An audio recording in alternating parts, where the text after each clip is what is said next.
Le président a eu l'idée de venir pour le 70e anniversaire de la découverte de la grotte de Lascaux, a eu l'idée de venir voir Lascaux. Il est venu avec sa femme et donc ils ont pu recevoir cette impression et cette émotion que quiconque reçoit quand on entre dans un sanctuaire aussi somptueux.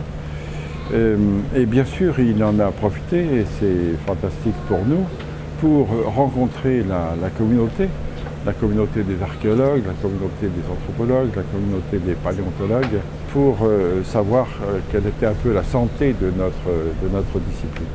De rentrer dans la grotte de Lascaux, je puis vous dire que Carla, comme moi-même, avons été profondément bouleversés par ce que nous avons vu.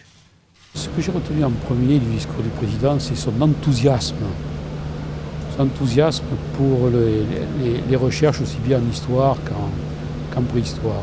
Alors il a aussi dit, et ça c'est très important, que le travail qui avait été accompli à Lascaux en matière de conservation était remarquable, que le chef de l'État s'intéresse à un patrimoine comme celui de Lascaux et à la préhistoire en général, ça va vraiment dans le bon sens.